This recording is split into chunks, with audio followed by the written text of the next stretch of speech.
We know that in some ways, summer is a crazy time to try to do a campaign because of so much travel. And so we do want you to know that if you've been traveling and only caught pieces of what's going on here, and you're like, I make a commitment to what and for what and all that, that's okay, because we are going to, in August, we are going to be doing a second banquet for those who maybe their summer didn't allow them to really participate so much in the campaign, and so that you can be in the know and make a campaign commitment if you choose to, with knowledge. And so this is for those who already know, and you've already made a commitment, or you're making a commitment today based on that knowledge.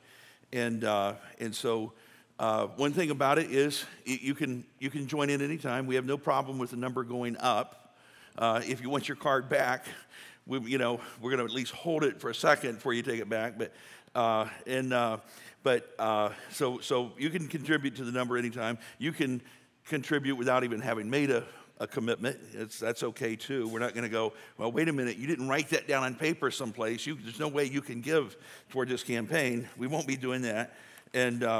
So we want everybody to have a chance to participate in some way. And one of the things that I love about being a part of the body of Christ is this, that when you're a part of it and you are a contributor, whether in financially and other ways, everything that God does in people's lives, you have a part of that. And in God's economy, I think that's one of the most interesting things that's going to happen in heaven, is we're going to see how God took what might seem like our small efforts sometimes and turned them into something really significant. And I will just tell you a quick story. I mean, it's not a story, it's just some reality. With regard to this campaign, as far as the first fruits, we're talking about today's offering being first fruits. You go, oh yeah, that's right. Well, remember, we do have online giving, and you can also download an app to your cell phone and just go to Secure Give and do that. And also you use the kiosks out here. So so if it just hits you just forgot it was first fruits today, then you can always do it that way. But I had felt very strong that God wanted me to give up something that meant a lot to me, and use the funds for that for the first fruits offering. And so I did that, except I wanted to give the first fruits today, and so I had that money set aside, and within the last 2 weeks, I've been tested sorely, because one situation came along that was sort of an emergency expense related to housing,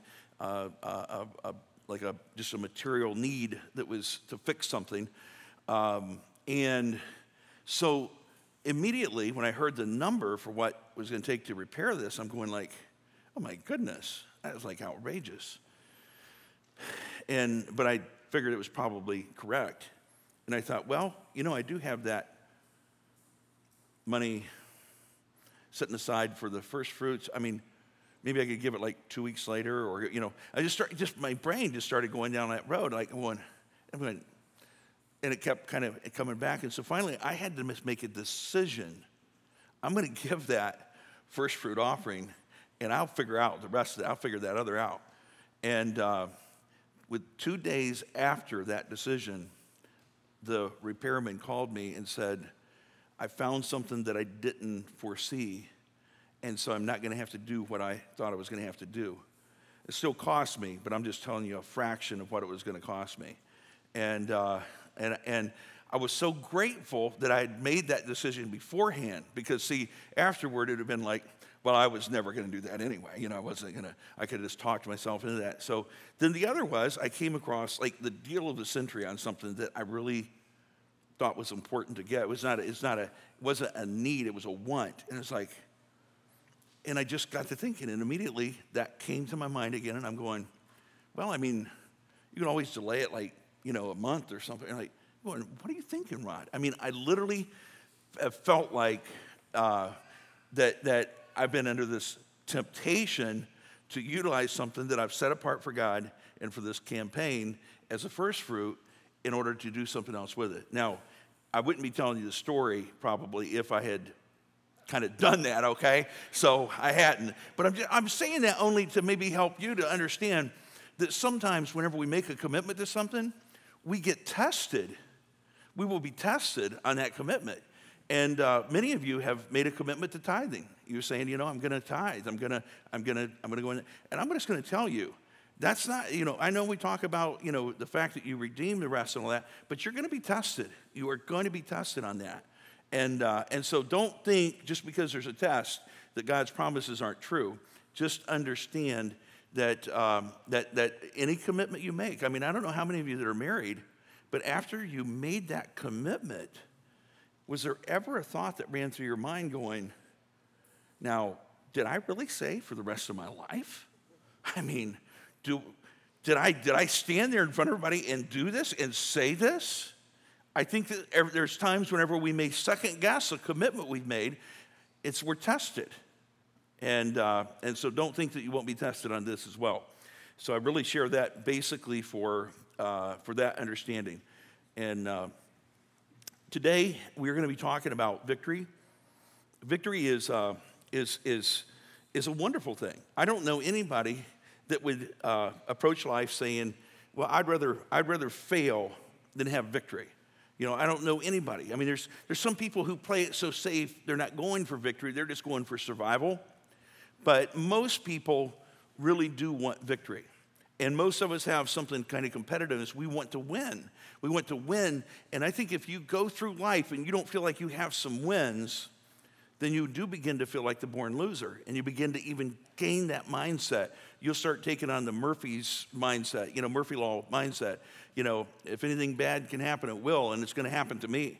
We just begin to catastrophize about life. And so victory matters, and victory is important. And it makes a big difference in our lives. And it starts young. I don't know if, how your kids are, whatever, but Hunter is very competitive. And he almost every time we're starting to head toward the car, he will say, and he could be 10 feet ahead. He'll never say this when he's behind, but he's either with you or ahead of you. He'll go, I can beat you to the car. Now, he almost always gives himself like an advantage, to make sure he could really beat you there. But it's like, he still says it. Even this morning we got here, Evangie's been out of town this week with relatives, with her mom and dad and her sister, and doing some family reunion things that the kids and I, we didn't do. And so we've been here this week and had a great week. But if I smell a little funny or I don't look quite right or something, you just understand it. The kids and I have been hanging together this week, okay? And I'm not blaming them. I'm just saying I probably left something out somewhere along the way here. But what I've noticed is that competitive nature, people wanting to win, is really really big. When we got out of the car to come into the church this morning, we got out of the van, and immediately Hunter said, "I can beat everybody to the church." And I'm like, "Look, you're dressed for church. We don't wear fancy clothes here, but you guys are going to get." So I said, "Please, let's not race to the church this morning." But he wants to race to everything. He wants to, and if somebody else, now this is called being 6 years old, I think. But if someone else beats him to the door, if one of us do take him up on it, and we beat him to the door, you know what he says? That wasn't fair. It wasn't fair. You think you have to win every time. Now, if you have to win every time, that's a problem, folks. That's a problem. And so you can't win every time. It just doesn't work that way. That's not how it goes. But victory is something we all need to experience sometime along the way. We need to have some wins in our lives. And we have some points where we say, that felt good to win that. And there's also other people who live on a victory. In other words, maybe in their 20s, they achieve something fairly significant, and then they just want to hold on to that trophy and coast through the rest of their life, hanging on to that trophy. And say, look, and always pointing back to something. If the only thing that you can point back to or do with regard to victory is point to history, then you need to get a fresh vision for the future, because those are important mile markers along the way. But they should never determine the direction our life is going now. In other words, we should not be living our life based on our victories from the past. They're a part of our history. They're important. They're good things to remember and to remind ourselves of. But it's also important to have a clear vision for victories for the future. And so I believe that's true for us individually, and I believe it's true for us as a church. It's true for you as a family and your family. You have to have a vision for what the future looks like and be going for victories in your life, victories in your family, and for us, victories as a church. And so I want to go back to the story taken from Joshua, the book of Joshua, and it is a story about Joshua and the children of Israel crossing over the Jordan River into the promised land. And I'm just going to take some lessons from this story and share it with you this morning and talk about it a little bit in your own personal life, talk about it a little bit for us as a church. And so if you have your notes near you there, please pick those up or put them in front of you, and there should be a pen in the chair back behind you, so you may have to grab one from someone else's chair. It's not quite as convenient the way we're set up this morning, but there should be a pen near you someplace in a chair back, and so you can grab that if you want. The number one is victory belongs to the Lord. So lesson number one is victory belongs to the Lord. Let's look at this scripture, two different scriptures here, one in Joshua 2 and one in Joshua 3. They said to Joshua, the Lord has surely, these are the spies that had gone in, and Rahab had protected them and let them down from a window along the wall.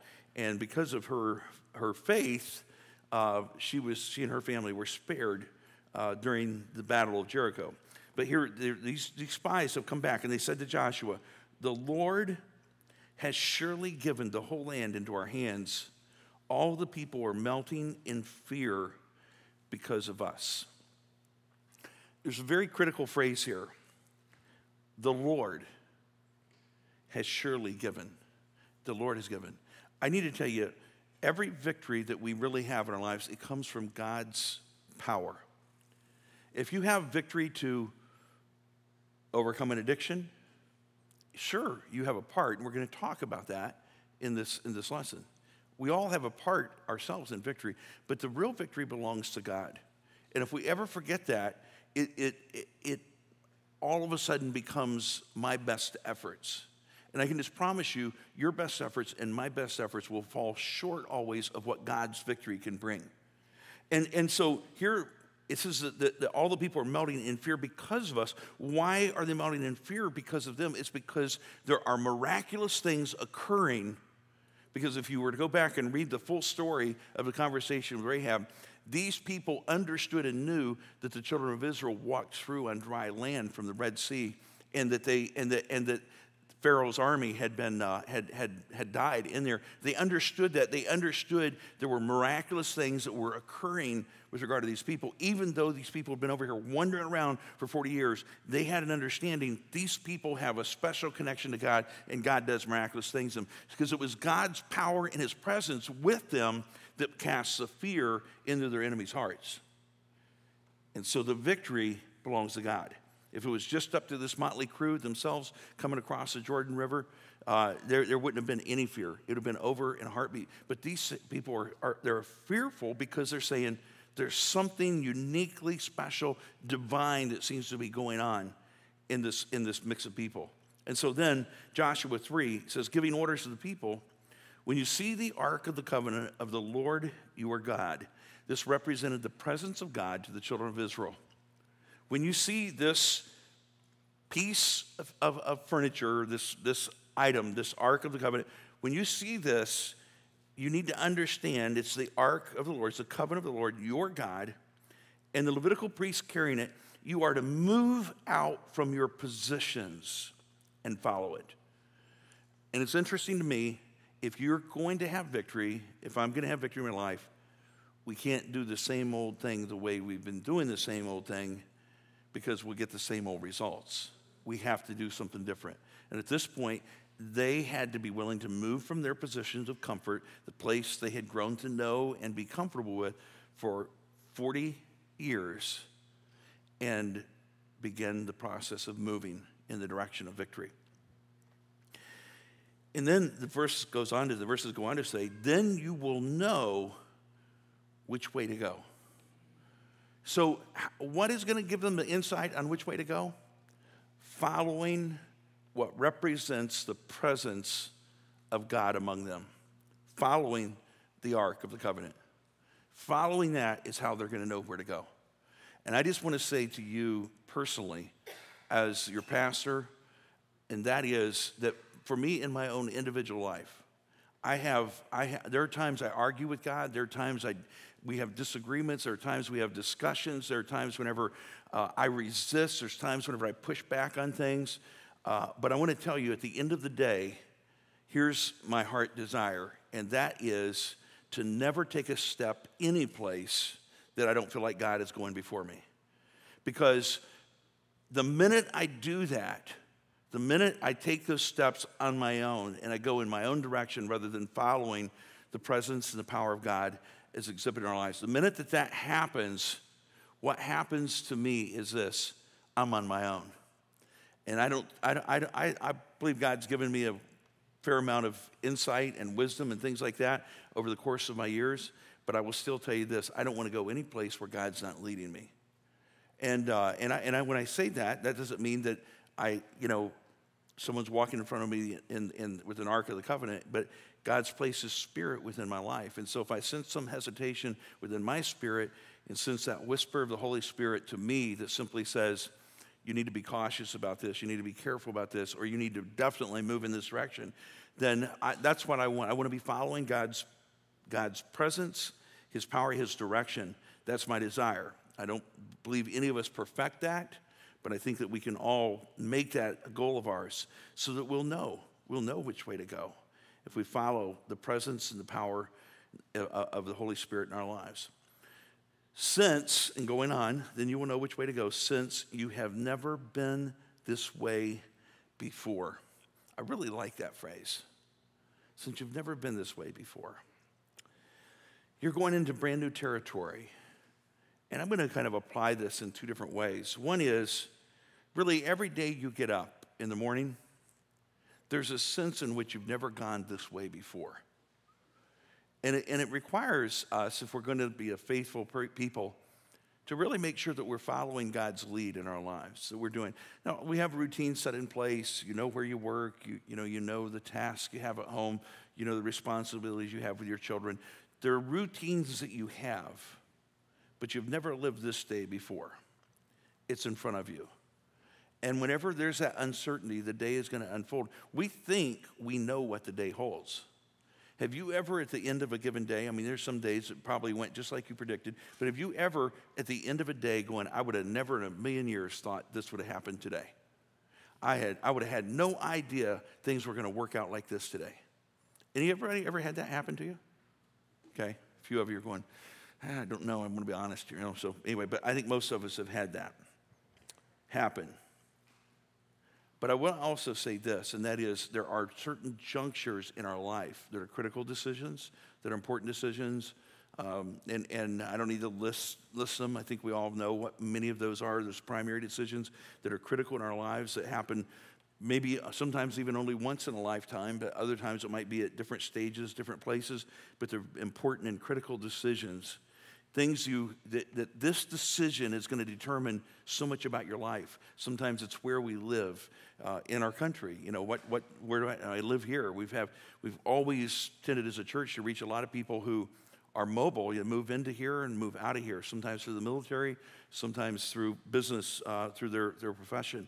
But where you live does make a difference. It's going to impact your life, where you choose to live, and what kind of job you have. It's going to make a difference. When you're making these kinds of decisions, a lot of it's going to determine a lot of the impact of your whole life. The direction of your whole life. It's going to make a big, big difference. And so you've never been this way before. All the more important to follow the direction of God.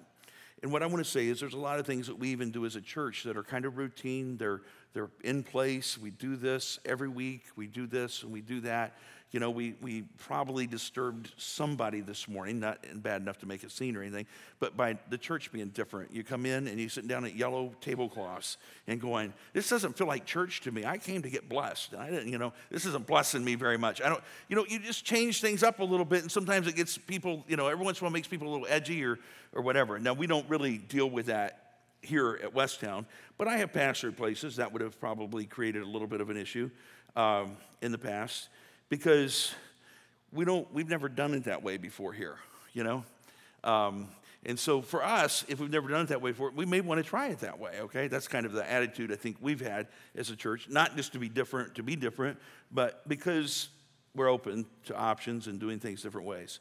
But here's the reality for us. Even though there are a lot of things that are pretty predictable, there are moments and times whenever decisions are made that will affect the future significantly.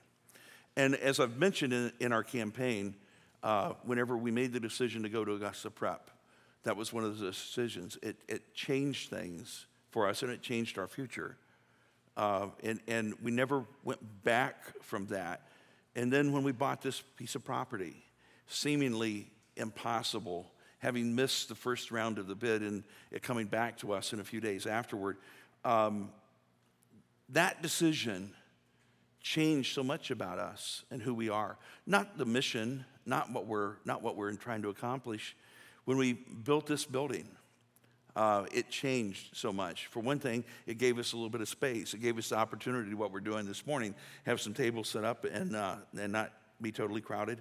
Of course, it helps that we're in the middle of summer, and so. There are some decisions along the way, some points of victory where we would say we feel called to do this, and God's worked in the hearts of people, and there's been a response, and we've made that decision. It moves you to a different place. And what we're doing with this campaign, in particular with related to children's ministry and youth ministry, it will take us to a different place. The victory that occurs here with regard particularly to those two things is something that will change us as a church.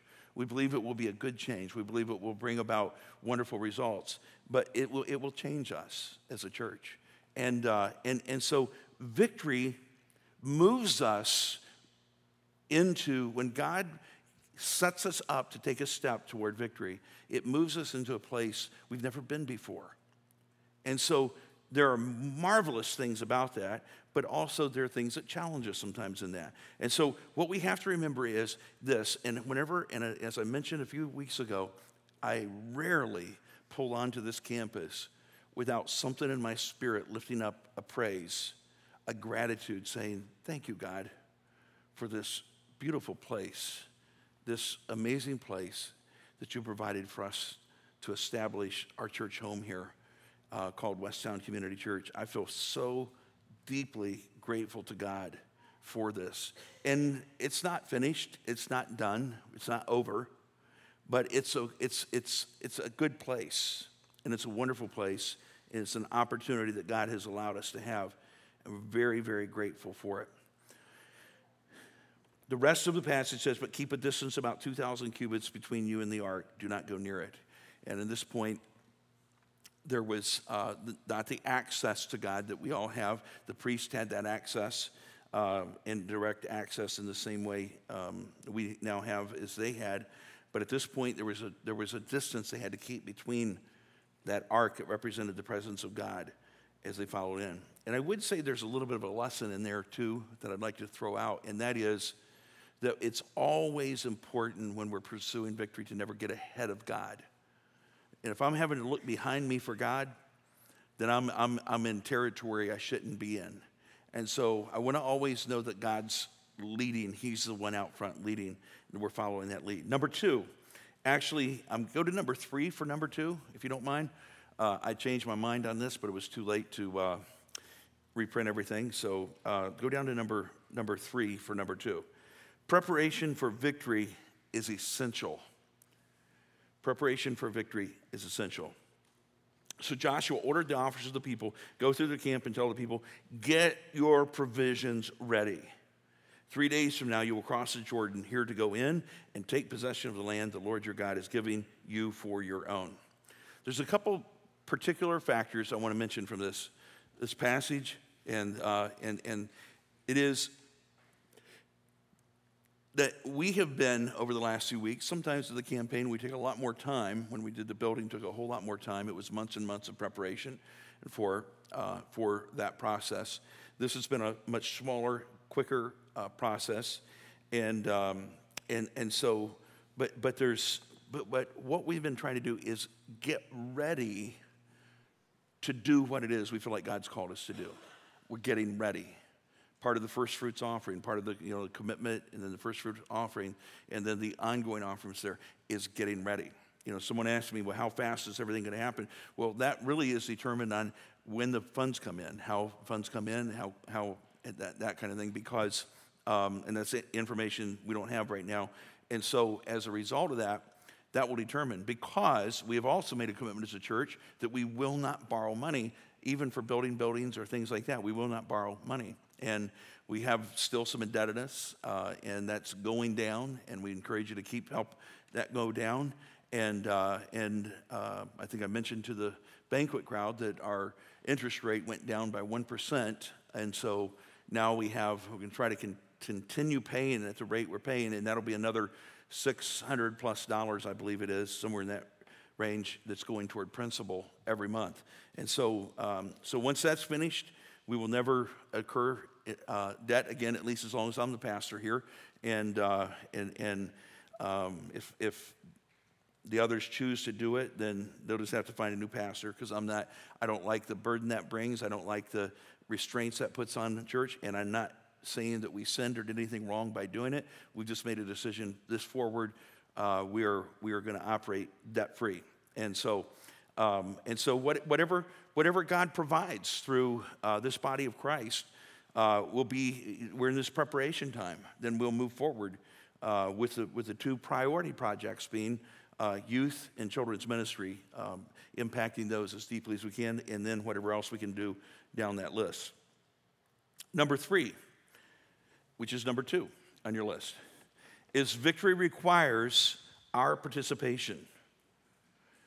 Joshua 3:13 says, and as soon as the priests who carry the ark of the Lord of all the earth. Man, I love that phrase. Who is this God he's talking about? Now, we know he's more than that, but he's referring to him, and I almost have to believe he's using this term to describe God because of the fact that they're about ready to walk through on dry land. He's the Lord of all the earth. Do you really believe, did these people really believe that God was able, he was able to give them this victory? Did they really believe that he was going to get them safely to the other side? Did they really believe it? Because if you go back to Joshua 1, the verse we just read, 10 verses we just read, there wasn't this thing, Joshua, when he ordered the people to get prepared, he didn't say, as far as I understand, I'm beginning to think it looks a lot like we might be going over across the river. I know they're big people over there and there's all this stuff, but it seems to me that it might be possible that we could win a couple cities over here. It was none of that. He said, take possession of the land the Lord your God is giving you for your own. We're just going to go over and take possession of what God's already given. Now, I think whenever we begin to understand and see God for who he is, whenever God asks us to do something, then it's not a matter, it's really not, it takes a lot of the stress out of it. It's not a matter of us having to necessarily know all the answers. It's a matter of us obeying him, us going ahead and taking possession of what he said he would do. And so he's saying, as soon as the priests who carry the ark of the Lord of all the earth. Do you believe that God is Lord of this earth? Do you believe he's Lord of your family? Do you believe he's Lord of your life? Do you believe he is the God who can do anything? This is the reason you're here today, is because you believe in him, you believe in his work in your life. See, sometimes where we mess up on this is because God didn't do things the way we thought he ought to do them. We tend to think, well, he must not be the Lord of all the earth. Here's what he told, here's what Joshua was telling them they have to do. Once you see the priests set foot in the Jordan. Now, I'm thinking, I'm a rational person mostly. I do get emotional sometimes. And I prefer my rational side rather than my emotional side. because anyway, think it serves better. But I would have had a discussion with God at this point. And this is how I'm wired. Listen, can I just say something to you? It is okay to have discussions with God. In fact, it's okay to disagree with him and argue with him. It's not okay to be disrespectful and curse him. But it is okay to have do you ever have tough conversations with your spouse? We call that good communication. You don't want to have tough discussions all the time, but if you never have any tough discussions, someone's playing dead. Someone's rolling over and just giving up. See, an active relationship calls for some pretty engaged conversation. And you know what? Whenever I'm having an argument with God, I don't mean to say that disrespectfully in any way, but whenever I'm having a discussion with God we're working through something, I'm working through something. I don't think he's having to work through anything, but I am. You know what? I've come to believe that's what we should call prayer. That's one type of prayer. If I'm interacting with God, it's prayer. We have this weird idea that we can only say certain words and certain things and use certain tones of voice and everything else to say a prayer. Prayer is interacting with God. So some of my prayers are more like a wrestling match. I'm having this, not because I'm trying to disobey him, I'm just trying to get it in my head, why would he want to do this? And why would he want to do it this way? So this has been one of those places, I'd have been standing there, and maybe Joshua had that, I don't know, but it doesn't say that he did. This says that God kept telling him, don't be afraid. Don't be afraid, which means, again, he had a lot to be afraid of. So you're standing there, I would have wanted to say, look, God, it would just be helpful to me so we don't look like pure idiots for you just to go ahead and part the waters. We start walking in it. We start walking in the water and something doesn't happen. We just look like idiots. But God's command, and Joshua was giving the command, God's command was, go ahead and start walking in the water. And you know what I've found to be true over history? You look at history and how God works. Look at your own life and how God works. Oftentimes, before he will produce a miracle in our lives, we have to demonstrate faith that says we believe he will perform the miracle. We have to go ahead and get ankle deep in the water. We have to go ahead and start acting on what we believe God has already done, even though we can't see it. That's called faith. You see the little word faith at the end of this phrase here, victory requires our participation. God expects us to exercise faith. He never intends for us to receive a miracle while rocking in a rocking chair.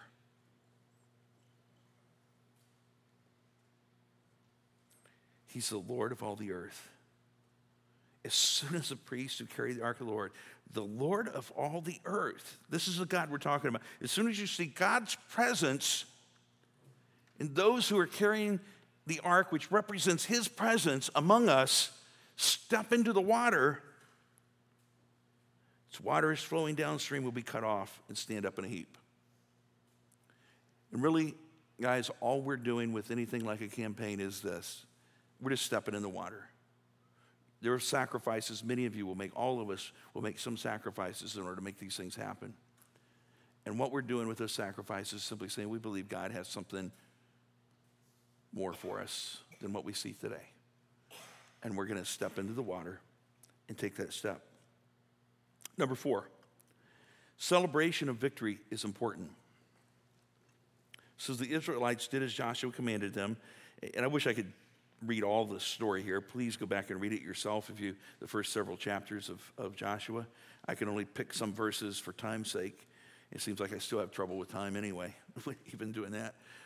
Sorry.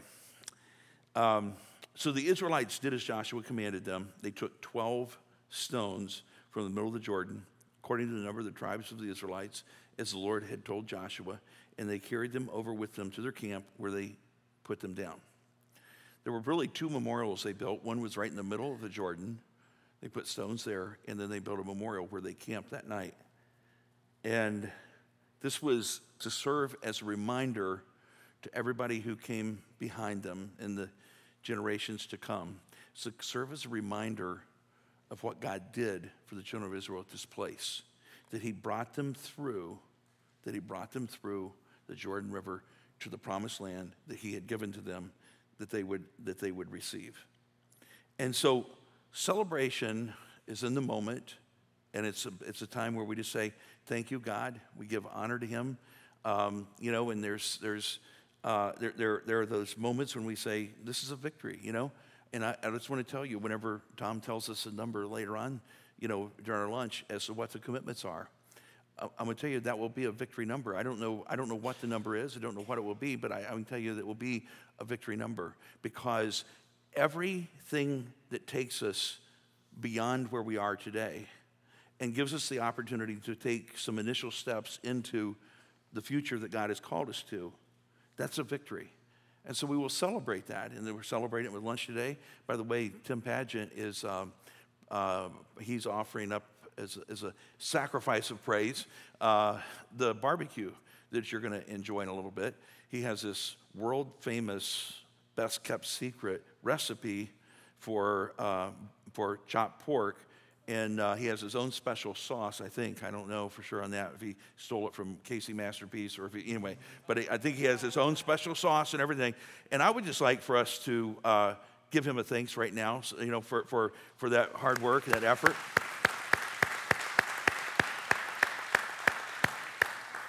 I had the kids at the park last night. I don't know if you noticed, at a certain point last evening, it turned really nice out, and so we headed up to the park, and they played there for a while. I met somebody that I know in the community who knows I'm a pastor, and he said, "Is your sermon ready?" Like I said, "Yeah." I said, "If it wasn't, I wouldn't be here at the park." I said, but he was like, he seemed concerned that I was out at the park on Saturday evening with the kids, my wife's gone, I got to entertain him somehow, but so I said, "No, my sermon's ready. I'm okay." And so anyway, but what I was really going to tell you was, we were driving home and we went past the church because it was so nice. We had the windows down, and I would never even know that Hunter would know what barbecue smelled like, but I was thinking, man, I'm smelling, because Tim's been cooking it back here, and we drove by and we just got past the church, and Hunter went, "Man, I smell barbecue." I said, "You do?" I've been smelling it. I didn't think I thought, well, saying something to them won't matter. He mentioned, "I smell barbecue." I said, "You do? Tim's actually cooking barbecue right now at the church."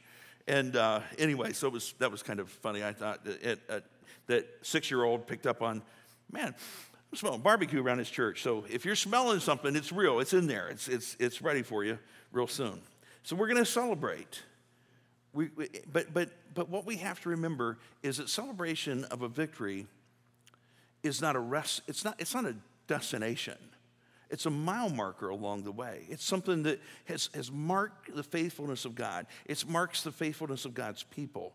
It marks that God's work is marching forward. It marks those things in our lives, in our history, but it's not in and of itself. For us to, at any given point, to say, we've won this victory, we've gained this kind of a new ground, new place.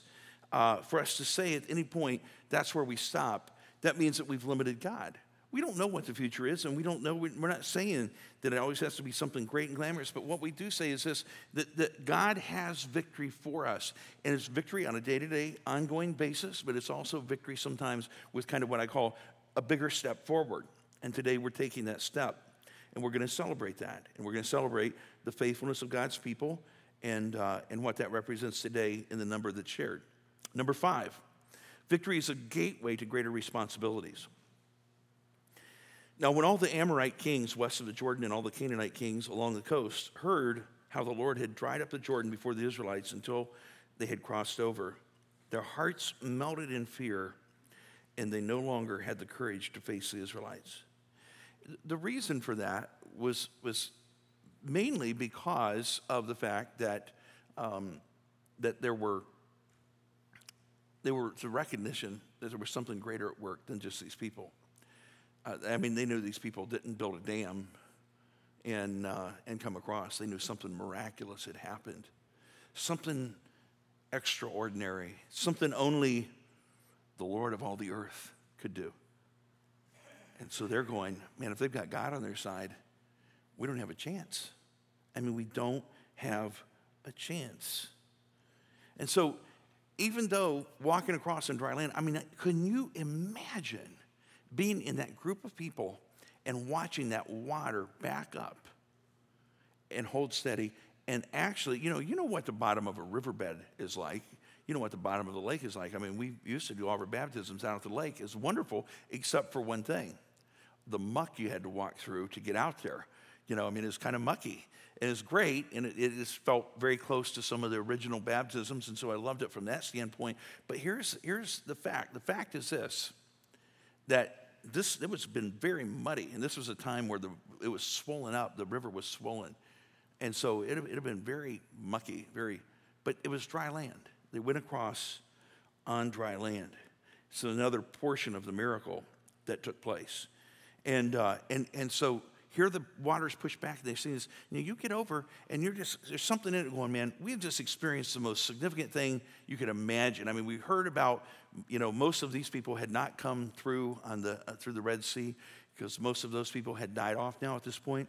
And so, they may have been just kids or whatever, but they're like, man, how great is this? And there's something about all of us, whenever a victory occurs, we kind of like to camp there. It's like the pastor who was speaking on the videos talked about when Peter was with Jesus on the Mount of Transfiguration, and he's like, man, we may be able to build a tabernacle up here. He was like, man, this is so awesome. Let's stay right here. Sometimes a victory is so sweet, we want to savor it. We just want to stay there. Well, there's nothing wrong with savoring it, but it's just like a good meal. At some point, you have to push away from the table and go back out and face life. You have to go forward toward the next meal and the next meal. A victory is a mile marker. It's a marker of God's power in our life. Every time you win a personal victory in your life, it's a mile marker of God's faithfulness. And I was just thinking sometime this past week about now having lived a few years and looking back, that the perspective that I have today compared to, say, 15 years ago, 20 years ago, 25 years ago, is so different. And there's certain questions that I had about God even that I don't have anymore, not even because I have the most solid answer in the whole world, but because I have observed and experienced the faithfulness of God over and over and over again in my life and the lives of so many people, many of you right here. I've observed it to the point that I'm just going, doubt is not an option for me at this place in my life. It is not an option, because God has revealed himself in his victories in people's lives and in my life so significantly. For me to doubt would be to be a traitor. Victory is a gateway to greater responsibilities. We take those victories and we build on them, and it gives us greater confidence as we face the future. It doesn't necessarily mean, there are peaks. People have peaks. If you're in the Olympics and you've won some gold, you might go back and win some more gold. You might do that a few times. But there's a point where someone younger than you is going to take over. It's going to happen. And so that part of your life you maybe have peaked in. But hopefully that doesn't mean the person has peaked in every aspect of their life. And so just because there's an area or two of our life, we say, well, we've kind of peaked in that. We've won this victory, that victory there. That's great. But there's new kinds of victories that God wants to do in our lives. And so there's never any place to sit down and get in a rocking chair and rock your way to heaven. That's not what God wants for us as a church, for you as a person, and it's not what he wanted for the children of Israel. Number 6, victory gives us courage to go forward. Joshua, son of Nun, called the priests and said to them, take up the ark of the covenant of the Lord and have 7 priests carry trumpets in front of it. And he ordered the army, advance, march around the city with an armed guard going ahead of the ark of the covenant. Now, this is a story. I wish I could read the whole story to you. and just go into great detail about the whole process. I think most of you have some familiarity with the story of the children of Israel marching around Jericho. There's been many songs written about it, some great songs actually written about it, fun songs, funny songs, everything else. But it is the weirdest military strategy that ever have been developed. I'm just telling you, I can promise you that the generals of the U.S. Army are not sitting someplace and going, now let's review that story of Joshua one more time. In exactly where did they blow the trumpet and how did that work? They're not doing it. You know why they're not doing it? Because it was a miracle. This was a unique experience, and it was based on what God was doing in these people's lives at this time. But it is evidence of how God's way is not always how we would think. There's already two examples here in Joshua for me that would make me want to sit down and have a conversation with God. One is, why do we have to put our feet in the water before you will back the water up? Why can't we stand back about 25 feet? Why can't we stand a half a mile back? It would just embolden people to come forward. And God's like, no, get their ankles in the water, and then I'm going to back it up. Because it required them to exercise faith. It also gave them an awareness of the fact that they have a part in what God is doing. God could have blown Jericho right off the map himself. He didn't do it that way. He asked for the whole group to be involved. Let's all march around. And I don't know how foolish that must have looked to the people in Jericho. Probably there were some of them who felt relieved going, oh, yeah, I know they came through that water okay, but boy, this is crazy. We have never seen this military strategy. I don't think this is going to work. So some of them may have went and had another cup of coffee or sat down and had their tea in the afternoon. I think there were some others going, well, that was really weird how they came across there. This is weird. We don't know how to handle it, what to do with it, but I'm scared to death.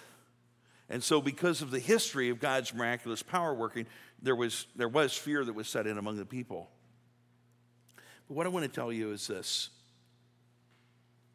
God's ways are not always our ways, and his approach is not always our approach. And yet, when we do things his way, we do see miracles happen.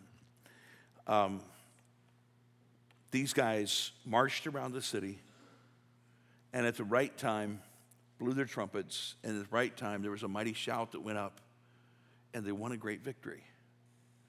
Now, there are factors of this story that amaze me. One is Joshua had to be an amazing leader, and there had to be a deep awareness among everybody that God is up to something unusual. He's doing something unique. And so they got in line and they walked. You know, all of them got to be a part of the victory, even though the victory still belonged to the Lord. And what I believe is, in my own personal life, God allows me to experience all kinds of good things. But I have to ultimately give him the honor and the credit for those good things. I believe as a church, certainly there are points of struggle, just like within any family. We've had times when we've barely were getting by as a church. We've had times we've had a little cushion as a church. We've had kind of all phases, stages. And when I look back and think about some of the steps of faith that God has allowed us to take, some of the lives of people, not only here, but scattered all around the country and some around the world, people whose lives has been touched, I'm deeply humbled that God would use kind of what I call a motley crew like us to make a difference in some people's lives and to advance his kingdom purposes here on earth. But I believe that he has greater things in store for us. That is why we're taking some steps we're taking right now. And I covet your prayers and also thank you for your commitments to help us take some bold steps forward for God, for his kingdom, and for the advancement of that kingdom, and for healing and hope and victory in individual lives.